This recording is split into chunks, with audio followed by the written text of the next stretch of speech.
Greetings, everyone. My name is Peter Young. I'm the CEO of Young& Partners, the international chemicals and life science investment bank and strategy consulting firm. And I really want to welcome you to this Young& Partners Forum broadcast. I'm particularly pleased with our speaker. Jason Bordoff is really one of the leading experts on the energy industry, and he oversees one of the leading energy centers in the world, which is he's the founding director of the Center of Global Energy Policy at Columbia University, and he's a professor there, and he's had really pretty an extraordinary career, which explains why he's been very successful. He was previously special assistant to President Barack Obama and senior director for energy and climate change on the staff of the National Security Council. He also had various senior policy positions at the White House National Economic Council and Council on Environmental Quality. He does a lot of research, but what's I think particularly important for what Jason does is he's multidisciplinary. So he tries to make sure he takes into account the intersection between the economics and the environment and national security and energy, which is very important because when you talk about energy, you can't just isolate just supply and demand. You have to look at these other things. He has a long history with the Brookings Institute at McKinsey, and he has overcome his disability, which is he went to Harvard Law School, so he's a reformed lawyer. At least that's what I understand, right, Jason? Right? But he also has a degree from Oxford. He was a Marshall Scholar, and he also was a Phi Beta Kappa, a magna cum laude from Brown University. So he really has incredible credentials. And those of you who are familiar with the Energy Center at Columbia, it is pretty amazing what they do. And so if you're at all involved with the energy thing, you have to keep track of what his center does. Now, before I turn it over, we're going to go through a series of questions, so it's going to be sort of a fireside chat. But before we do that, I just wanted to emphasize why this topic is so important. The energy, industry, which, as you know, is oil, natural gas, nuclear, solar, wind, et cetera, it's going through a major set of changes. And those changes are impacting everything from supply, demand, pricing, investments, the structure of competition, government policies. And they are having a big impact on all different parts of the global economy, whether it's the fuels or chemicals or you name it, they have a big impact. So I think that's why today's topic is very important. I'll take Jason through a series of questions. So let's start out with the one I just said, which is, what are your expectations on demand and pricing for the energy industry, particularly given President Trump's desire to lower prices in the United States? What's your view and the view of your experts at the center? Yeah, thanks for having me, Peter. It's great to be here, and it is a pretty remarkable moment that we're in. If you were an oil trader and you went on vacation for your summer break, what would that have been, June 11th or 12th, and then came back 2 weeks later, you would not have known anything happened. And of course, what happened was sort of the mother of all geopolitical risks that people who pay attention to oil markets have been concerned about for a very long time. These were sort of the worst case scenarios, missiles flying back and forth between Iran and Israel, the United States, of course, stepping in with some of the heaviest arsenal in the world to try to take out facilities like Fordo underground, concerns about the Strait of Hormuz, how Iran, if it felt backed into a corner, would lash out and retaliate.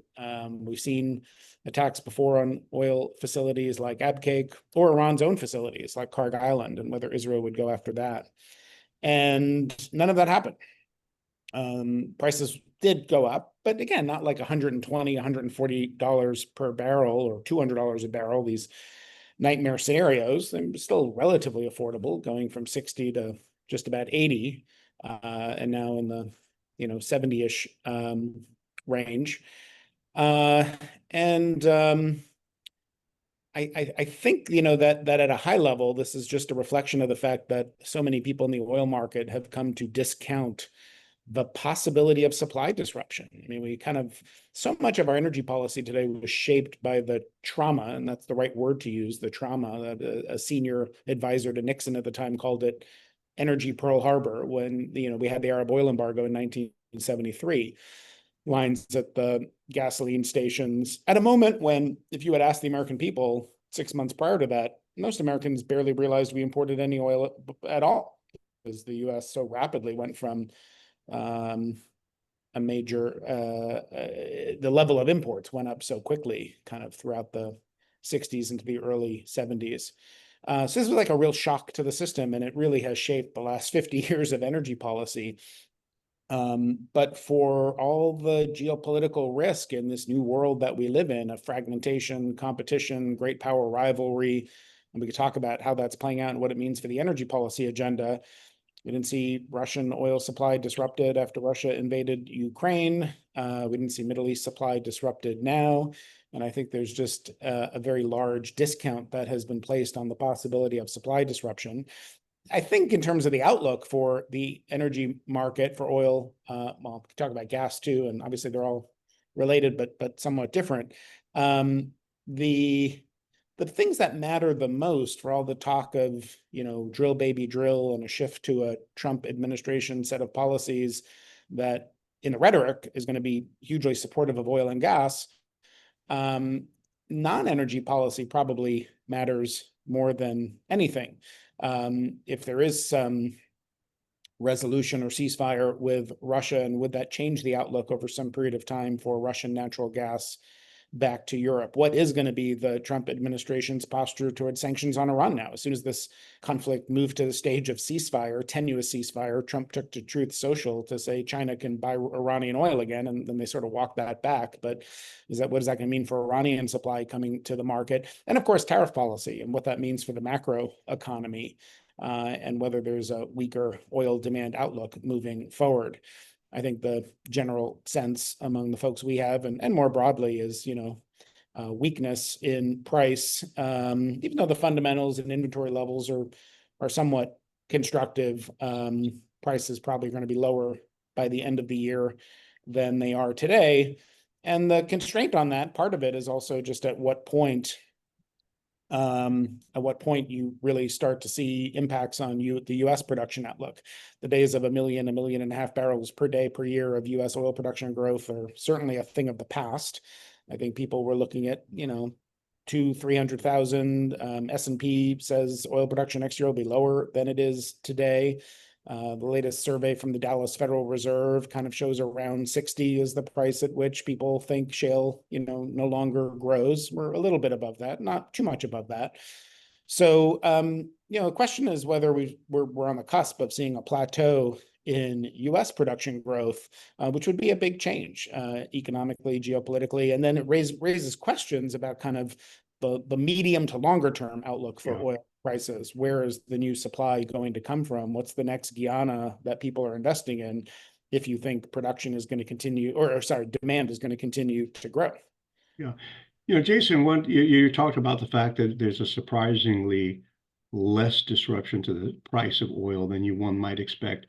Is part of that because the relative importance of the Middle East in terms of the share of the oil, given that, you know, the U.S.,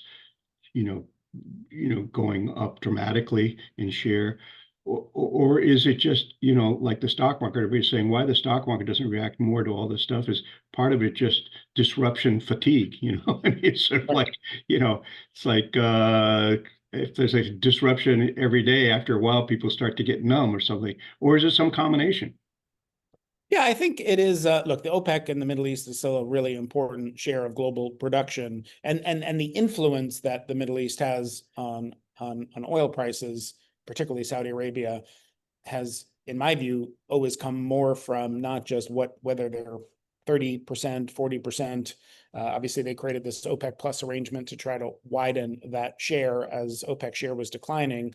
But it comes from also the power of spare capacity. You know, when you do have a supply disruption, a spike, whether it's a weather event or geopolitical or otherwise, What do you do about it in the Yeah. near term? And we have some strategic petroleum reserves, but about half in the US what we did a decade ago when I served in government.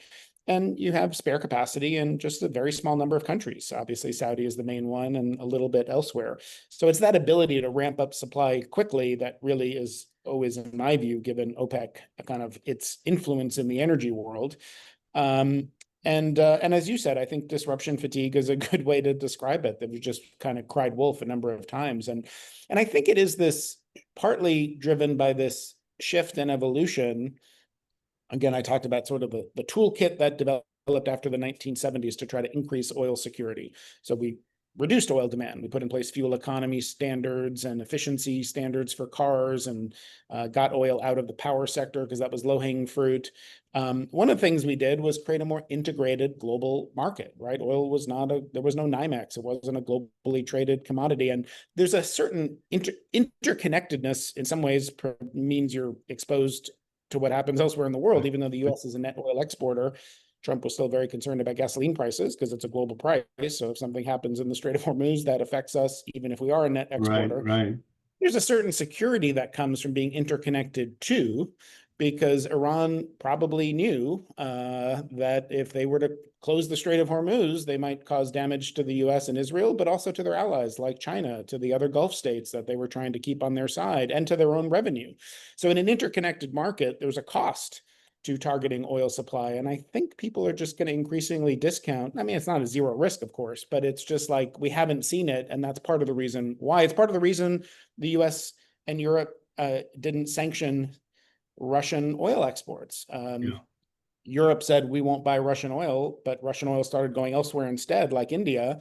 And in fact, that was a feature, not a bug, because if you want to keep oil prices from spiking, you can't take 10 million barrels a day off the market. So there was a certain security in the Yeah. interconnected. Right, right, right. Well, part of the change, separate from supply, is a shift in the mix, right, of demand for oil, but also other sources of energy. So for example, if you move more to electric vehicles, does that mean you use less gasoline? But then, we all know that when you refine oil, you got a certain mix that comes out, and it can wreak havoc on your operations if there's a shift around in terms of what comes out the other end, right? So, in that respect, what do you see? What has been the trend, and what effect do you think that's had on the oil, the energy companies, right, producing oil and refining it? Yeah, it is definitely a shift. The growth in oil demand is primarily being driven now by things like industry and petrochemicals, and what many of the companies you work with are doing. Gasoline demand is, depending on where you are in the world, not growing as fast, or flat, or maybe even declining. That does have an impact on how a lot of companies think about refinery economics, and is going to pose some challenges for industries that already have fairly thin margins. We have two scholars that are doing some work on how the Chinese refining sector is responding to that right now. And then, as you said, the broader mix is changing. But it is important to remember this is all sort of on the margin and in the context of just dramatic growth through population growth and GDP growth in energy use. So we have seen electric vehicles rise as a share. We've seen renewables take a larger share of the global energy mix. But what drives demand and what drives greenhouse gas emissions is not a percent of the total, but total energy use. Yeah, right. And oil, gas, and coal use are still going up, even as all those other things rise as well, just because the global energy system is so big. So we're at a moment now, for all the talk of transition, where we are meeting most of the growth in global energy demand through new alternative zero carbon sources of energy, but that's not yet growing nearly fast enough to displace hydrocarbon use, which is still rising. Yeah. Speaking of renewables, I have to tell you, the news story, for a while there, it looked like they were getting traction in terms of wind and solar and geothermal and so forth, and even some maybe resurgent interest in nuclear, right? Because in spite of the fact that some countries like Germany shut down nuclear, maybe now other places, they're saying, well, it has to be part of the mix, and part of it may be the change in the technology of nuclear reactors. But now we got a lot of chaos, including a lot of the change in the United States in terms of, pulling back on subsidies and support for, alternatives. So, a little bit of a confusing world out there. But how do you see that in this whole world of renewables about, one, what's happening today, but also what you think will end up happening over the next, 5, 10 years? Yeah, renewables, solar and wind are still a very cheap source of electricity. And so there's still a lot of desire to invest, certainly around the world. And even in the US, there are still a lot of companies just because we need so much power. And Mhm. so there does seem to me something inconsistent with, on day one, President Trump declared a national energy emergency. Yeah. And for the rest of the world, they were slightly puzzled because we have pretty cheap energy prices here. Energy prices were 4 or 5 times higher in Europe, not to mention parts of the world that struggle to afford energy access at all. But if you read that executive order, for all the rhetoric around drill, baby, drill and oil and gas, it was mostly about the power sector. Yeah. After 20 years of flat electricity demand, we need to meet rising electricity demand to win a competitive race for leadership with China and AI. And it was about diversifying supply chains for critical minerals. So we need a lot. We need to grow electricity generation in this country. And gas is going to play a role in that. But it's many years if you want to get in the order book for new gas combined cycle gas turbines. I'm really optimistic and enthusiastic about what we're going to see happen with nuclear, both AP1000, but also advanced nuclear technology. But this is the early 2030s at the earliest. And solar and wind can come online pretty quickly. It is intermittent energy, and so that has to be paired with gas, or you need storage on the grid. You need to manage that intermittency. But I do think there's this kind of narrative that's taken hold, which I don't think needs to be correct. It's a question of how you manage it and regulation of the grid, which is like firm is good and intermittent is bad. And it's not that intermittent doesn't have challenges, and those challenges are greater when it's 80% of the mix than when it's 10, 20, or 30. But it is absolutely the case that, renewables can come online quickly or pretty cheap, and should be part of the mix. And I think they will be, but obviously we have taken away some support for that. And even what that looks like is uncertain now. There were provisions in the reconciliation bill that still would have given companies a couple of years to get their projects going. Then Trump put out an executive order to seemingly try to limit that. And I think all that is still uncertain about how the regulatory guidance from Treasury is going to come out in terms of the details of when you commence construction, and all those things are still uncertain at this point. Yeah. By the way, Jason, I'm sure you were as surprised as I was when the restarting of a nuclear reactor was funded by one of the major big seven tech companies. I mean, who would have ever thought that was the case because of the perceived demand for electricity running these data centers for AI, right? And Yeah, I mean, it's one of the things that makes you optimistic. There's been a lot of advances in the technology. If you look at Oklo and X Energy and all these, TerraPower, a bunch of the companies exploring these different reactor technologies. But now you have a moment when we need more power. You have a lot of capital. You have like hyperscalers that for them, meeting the power needs of AI is existential for these companies. So they will find the power. It's just a question of where it's going to come from. Is it going to be nuclear renewables? Is it going to be in the US or the Saudis and the Emiratis? Like they'll find it somewhere.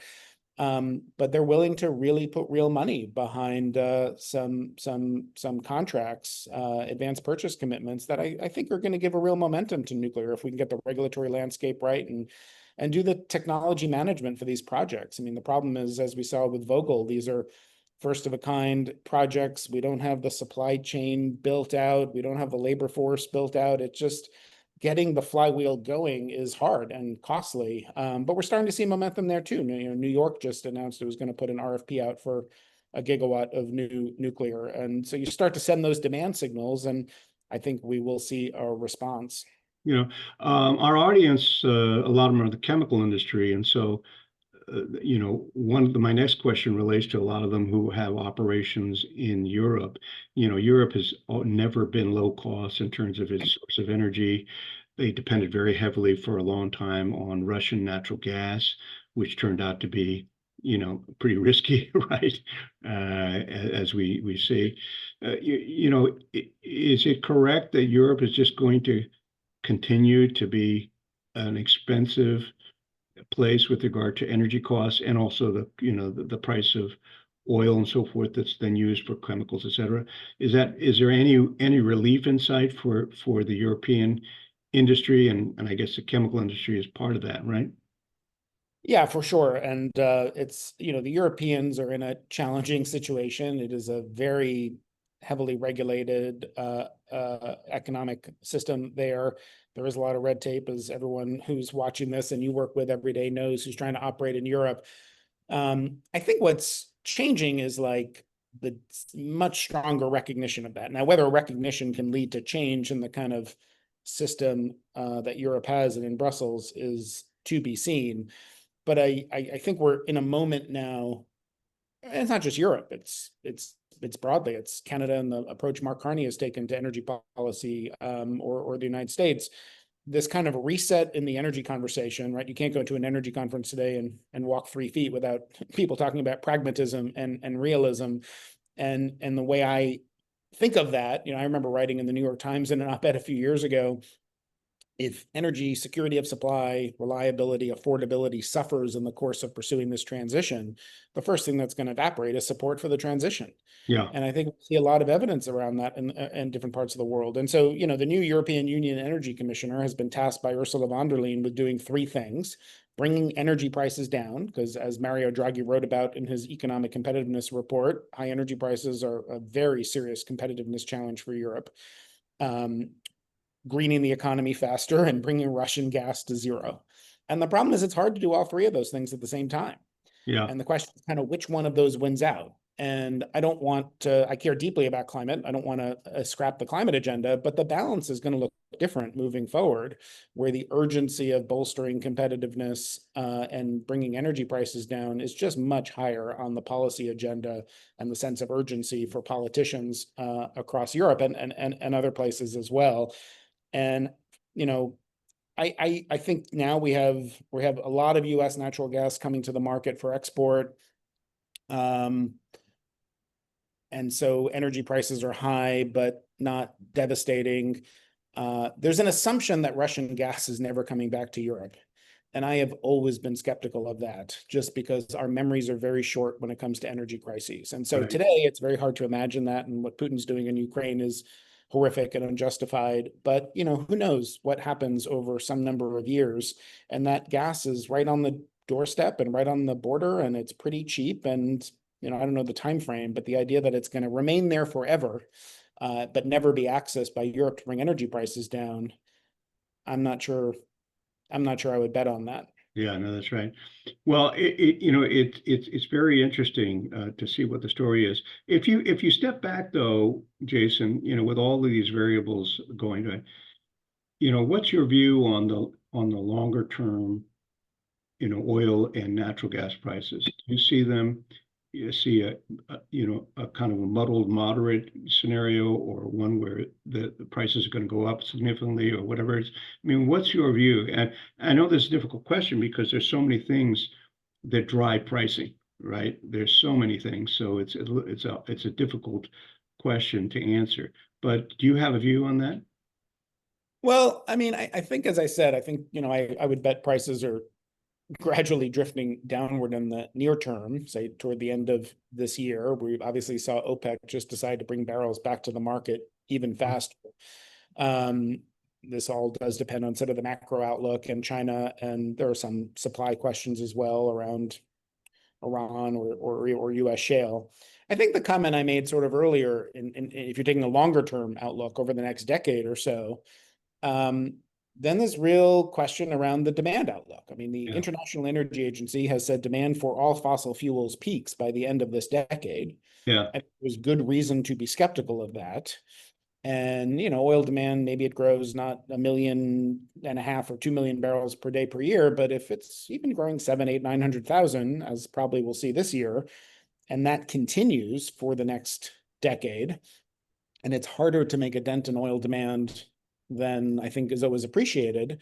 The question is, where's the next wave of supply coming from? Because what we've seen is this trend with a lot of the large oil and gas companies, where shareholders are rewarding share buybacks, dividends, the kind of time, shale is short cycle. And so if prices spike, shale will go up to some extent, but the kind of decade-long projects to develop the next Guyana, there's just not a lot of that happening and not a lot of exploration happening. So, the possibility that in the early 2030s, we're sort of finding ourselves in another super cycle of rising prices to incentivize someone to go out and find those new sources of supply, I think is real. And this all does come to this question of the transition, because I think the idea that the world was moving away from oil and oil demand was going to fall off a cliff and petrostates were going to collapse, that was always a little overhyped and maybe not well understood in discussions about climate. But there is more uncertainty now because clean energy is growing quickly, electric vehicles are growing quickly. And so just on the margin, maybe that takes away 1 million, 2, 3 million barrels a day, and you start to get not 100 million barrels a day of demand, but 95. I mean, the uncertainty, what's different today than in the past was there were always periods of boom and bust, but in the long term, you knew oil demand was going up, not down. And now that's uncertain. Yeah, yeah. And I think and companies just are more hesitant, and shareholders are more hesitant about investing with things that take 20 years to pay back in that moment of uncertainty. Yeah. Jason, you've been heavily involved with climate change in your career. And in fact, actually, for a period of time, you were co-head of the Columbia's climate, program.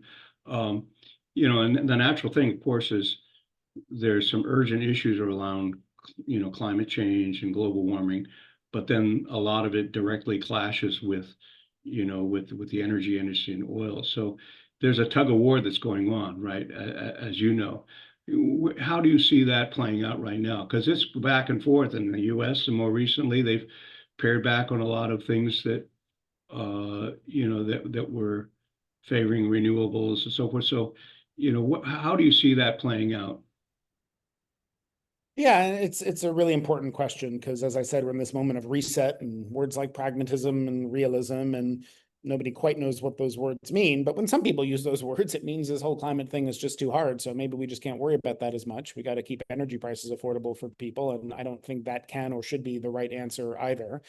I sort of noted how we had this crisis in the Middle East, even though the U.S. is a net oil exporter. Trump was still very worried about oil prices.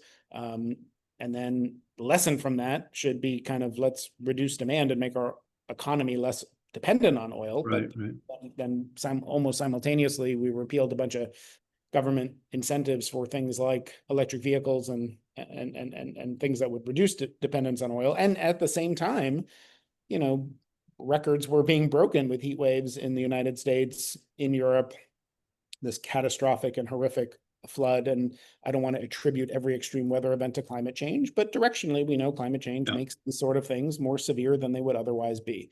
And I think we are, but having said all of that, it is the case, and it is understandable that around the world, particularly in lower income countries, meeting your basic needs of affordability and growing your economy and all of that depends on energy. That's always going to come first. Right, right. So you just can't have a transition if you see energy crises around the world or energy security and affordability is at risk. So we just have to manage that. And today that does mean oil and gas. That does mean investing in the oil and gas sector.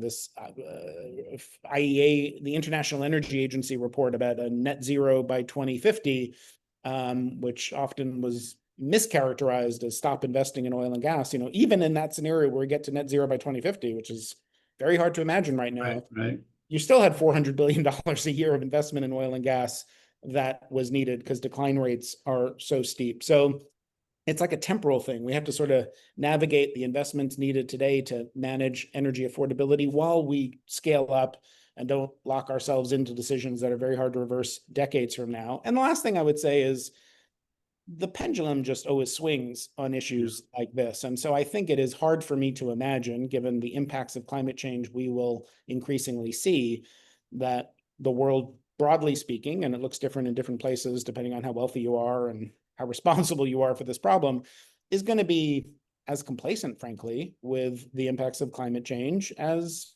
many are today in 10 or 20 years. And there was that Hemingway's The Sun Also Rises, where that character named Mike is famously asked how he went bankrupt. And he says, two ways, gradually, and then all of a sudden.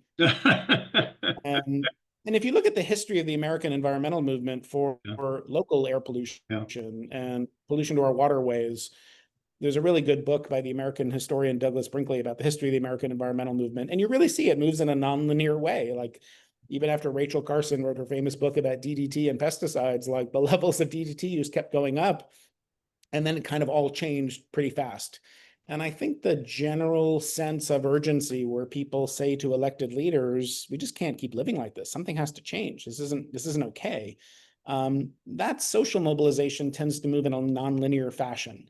yeah. And I don't know when that comes, but I do think it's important for business leaders to sort of think about that and anticipate like those social mobilization and policy changes can happen abruptly. Yeah. And, my opinion is we're just, all this attempt, the Paris Accords and so forth, to try to constrain and get everyone to work, it's just not working. It's not a total failure, but it's not working. And for a lot of good reasons, one of which is who's going to share the burden of cutting back, et cetera, et cetera. And, how are you really going to get China to use less coal for, power generation? So it's just a lot of things. But if you look at game theory, in my opinion, it's just not set up in a way to make people behave the right way naturally. It just isn't. So we're losing. By the way, the only thing I'm willing to say for sure is with the increase in hurricanes, I wouldn't rush out and buy a house on certain Caribbean islands or certain coastline of Florida unless you want to rebuild it every once in a while, But do you see anything on the innovation side though that might, because if you can't regulate how much people are, pumping out oil, whatever it is there anything happening on the other side, which is, sequestration of this or that, or, pulling carbon dioxide out of the air, whatever, that is Yeah. even going to have any impact, because everybody keeps saying they're inventing stuff, but, I don't know if anything is really going to have an impact. Yeah, I think I mean the way you teed it up, I think is important because there was this assumption and climate is a particular type of problem because it doesn't matter where a ton of CO2 comes from, it all contributes equally. And so there's this collective action or free rider problem. The US is 12% of global emissions. If everybody else does something about emissions and we don't, we get most of the benefit and we don't have to bear a cost. Right. And that was why over the last 30 years, starting in the early 1990s, you had this idea of the UN negotiation process, the COP meetings, where 200 countries had to come together and all had to agree. Because if not, everybody would free ride off. Because the assumption was we need to decarbonize, but there's a cost to doing so, and no one's going to bear that cost unless they know other people are doing it also. I think that thinking has evolved, and there is a sense now, if you look at the Inflation Reduction Act, if you look at China's policy over the last 20 years, where the major driver was not a willingness to bear a cost because of a deep concern about climate. It was also about economic competitiveness. It was about national security issues as a driver. So the question is, what's going to drive more investment in some of these lower carbon solutions? And there could be several drivers. One is, and I think we need people to place greater urgency on solving the problem of climate change and be willing to, have whatever, it's a carbon tax or something. Like we need policy, we need climate policy. Otherwise, I wouldn't have spent my career working on policy if I didn't think policy was necessary. But if we look at what the drivers are, what's going to make clean energy potentially cheaper than some of the hydrocarbon alternatives, we've seen solar costs come down more than 90%, battery costs 90%, wind costs 70%. And that has been driven by a strategy, particularly in China, to dominate a lot of these emerging sectors, drive the cost down for reasons of industrial policy, national security. That's leading to a response from countries here, like in the US, to now invest in those sectors. And there has been tremendous innovation in battery chemistry technology and long duration storage and nuclear technology. You mentioned carbon removal, and we do a lot of work on that at the center. It's still expensive, but like that's a real technology and the costs are coming down. So I think a sense that in a new world, frankly, of geoeconomic fragmentation and geopolitical competition, US-China rivalry, there's a new sense in which you need to have domestic capacity, or maybe friendshored capacity for reasons of economic security. That is a driver of investment that's actually quite powerful, probably more powerful than the urgency Yeah. of climate change. And so we're going to see, I think, more capital going into some of these emerging technologies. And if you're in a world that has renewed concerns about energy security, where energy security is back on the front of the agenda again in a way that it hadn't been for a while, that's going to lead many places, maybe like in Europe, to want to reduce energy trade, nearly all of which is fossil fuels today, reduce exposure to volatile global markets. And maybe for some places, that'll mean more coal or whatever your domestic sources is. But for many places, Europe's one, it's probably going to mean more electrification, rethinking your posture on nuclear, more renewables, more energy efficiency, because you want to reduce your exposure to some of that geopolitical risk, which is not exclusively, but a lot in the hydrocarbon sector. And then the question is, how do you think about geopolitical risk to supply chains, like Yeah. not electricity, but to a solar panel that makes electricity? And that's that's a more complicated question we could talk about, but. Yeah. Well, a lot of people in the audience here, they in particular care about what innovation's happening for making chemicals out of things other than oil and so forth. And that's been a struggle, and only it's progressing, but the pace is slower than people would like, because in some cases the amount of capital required is significant, or the customer won't pay a premium, right? In order to get it. But I do think you're right. Each different technology is going at a different pace. Like solar is going faster than, whatever, because a lot of it is specific to that technology. But what impact we've talked a lot about government policies, et cetera. What impact do you think the current government policies and actions around the world are having on the energy sector? And there's some big, focusing on the big ones, right? Like what the US is doing, et cetera, et cetera. Any top of mind policy things that you want to cite, global government policies around the world that you think are game changers over the next 10 years or 20 years? It is, we're seeing big, significant policies in the US. Some of that's changed in the last few weeks in Europe. So the amount of investment people are willing to make, and frankly, subsidies for a lot of forms of nuclear, green hydrogen, carbon capture, renewables, I think that is consequential. And again, that's being driven not just by concern about climate, but this new embrace of industrial policy and strategy. And we should talk about what that means. How does that not bleed into just pure protectionism, but what does it mean to think about strategic sectors that you want to bolster in your economy? We're seeing a renewed focus with things like movements that get labeled abundance, in the idea of making it easier to build again, right? Permitting reform. And that's a big topic in the US, a big topic in Europe, because it's incredibly difficult to build. And we know that if we want to have an high degree of economic competitiveness, bolster domestic supply chains, you're going to put a tariff on copper, you're going to want to produce a lot more copper at home. Yeah, right. You can't do that if it takes 20 years to develop resolution copper out in Arizona. So permitting reform is certainly a big issue. Innovation, I think the government should be investing in innovation, in R&D. I think our universities are a pretty important part of that, the amazing national lab system we have.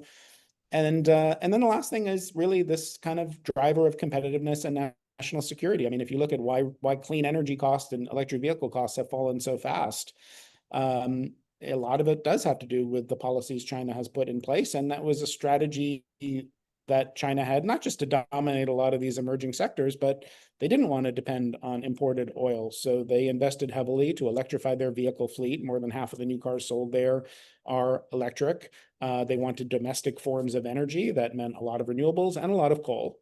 And so these energy security as a driver I think those policies have also been really important. And then just as I said, non-energy policy, sanctions policy, tariff policy, the new posture of trade wars that we're in, these all have enormous consequences for the energy sector, sometimes more than energy policy does.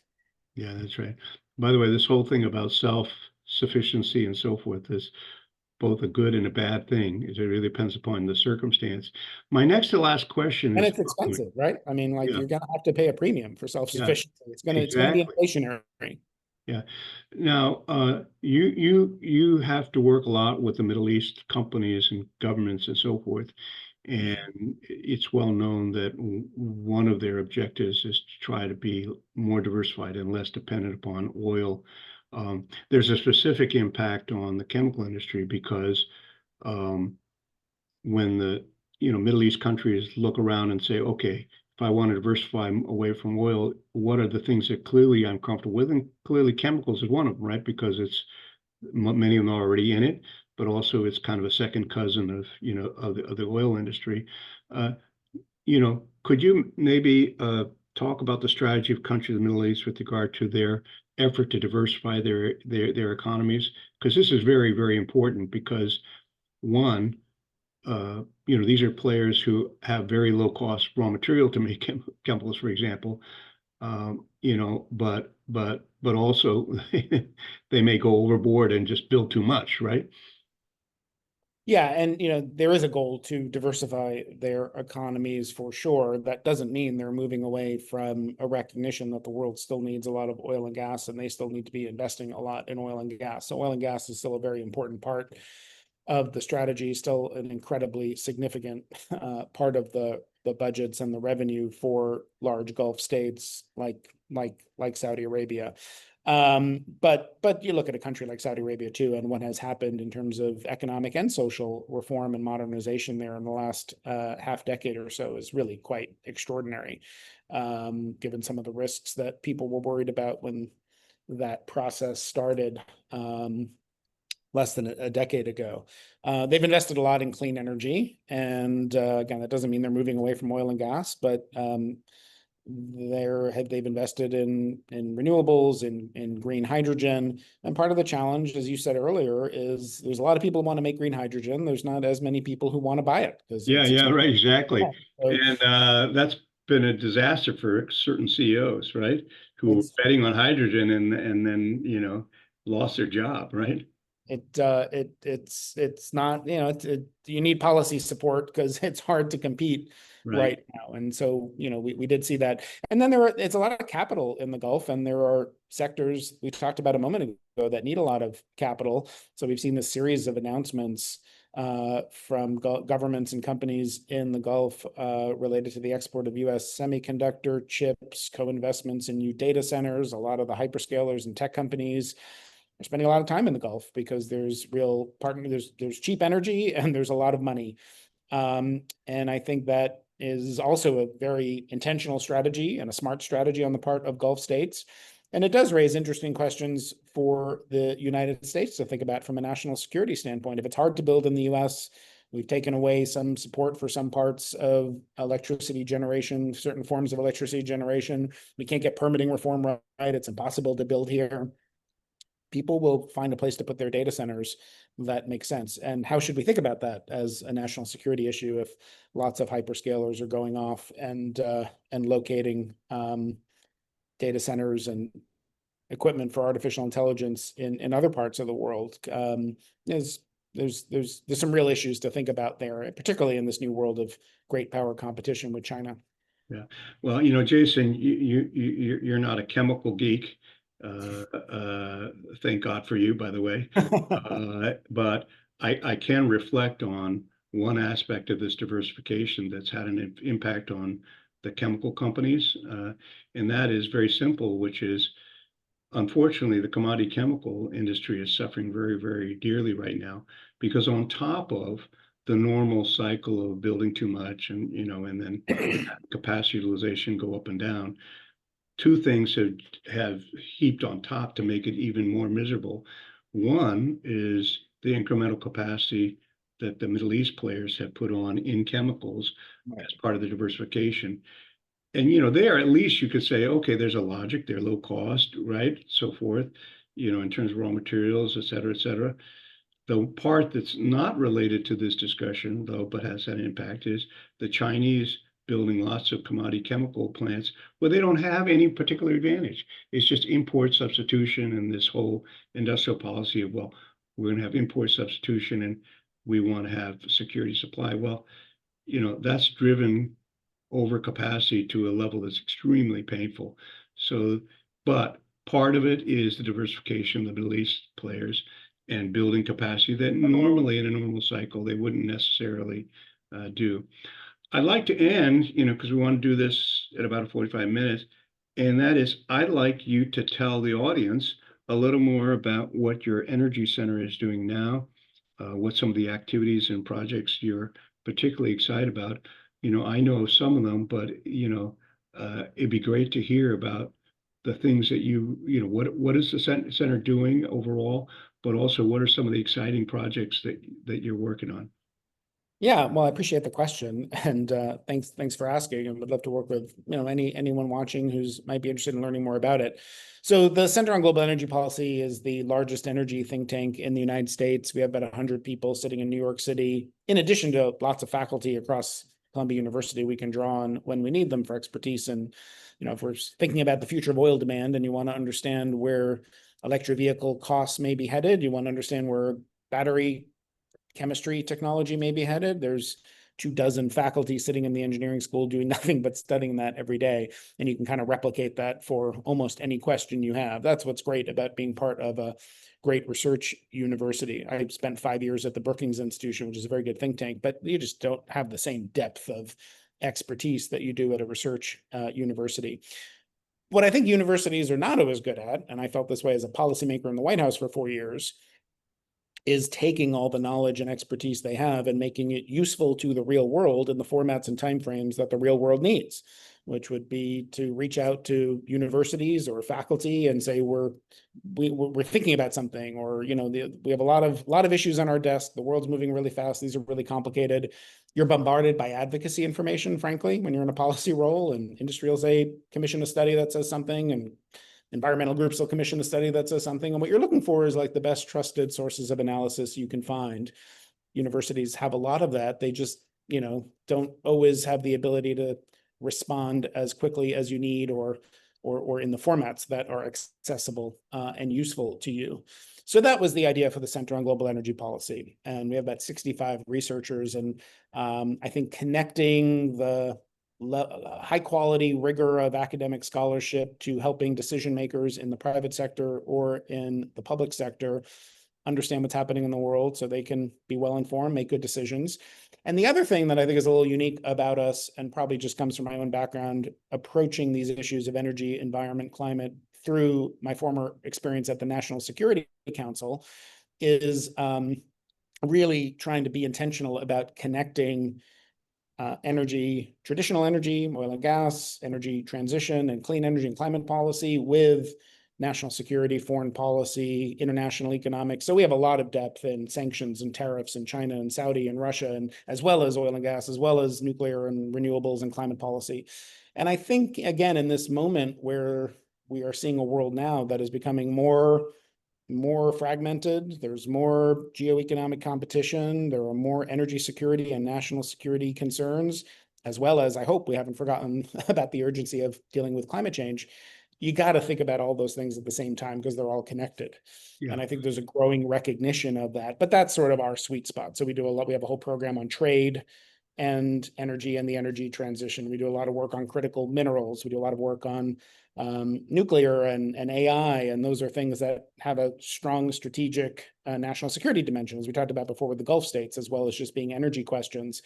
So a host of things like that. We do a lot of work in the developing and emerging markets because these are all connected problems. Yeah. In fact, I've had an opportunity to watch the Energy Center, get started and grow. The audience may not know that the Energy Center is part of SEPA, the School of National Public Affairs. And I have a personal connection because my wife, who has been a professor at Columbia for 35 years or something, but she was the dean of SEPA when your center got started. Yeah, And she's more responsible than anyone. I remember, seeing your new offices for the first time and everything else. So it's very exciting. But the point I'm making is that her philosophy, and really is a philosophy of what you built, is there are certain areas of research, so forth, that the only way to be really successful is if you can blend both academic rigor, but also the ability to understand public policy, how it's practiced in real life. And I mean, your background is a stellar example of how that should work, which is you've been in government, you've been, in academia, whatever, and it's really that combination that's required in order to be really successful. Because pure academic or pure, government experience doesn't really capture the power that you need in order to solve the kind of problems you guys solve. So I'm a big fan. uh, I'm a fan of my wife, but I'm a big fan of your energy center because I truly believe there are some things that really require cross-fertilization across different disciplines, but also an open flow of ideas into, from the outside and government, et cetera, and the private sector and the academic sector. And that's the only way to be really successful, as you guys have been. Yeah. Well, I appreciate your saying that. And again, Merritt, your wife, is as responsible as anyone for the center starting and hopefully being successful to some extent. Well, it's really straightforward. It's like, you know, uh, if you've got a great team, the most important thing is make sure they get good office space, right? And funding, right? So Yeah. that's great. Well, thank you very much, Jason. I really appreciate your making the time. I know your schedule was tough, so it was hard to get this time slot, but it was greatly appreciated. And thank you so much for taking the time. Yeah. Pleasure to do it. Thanks so much for the invitation.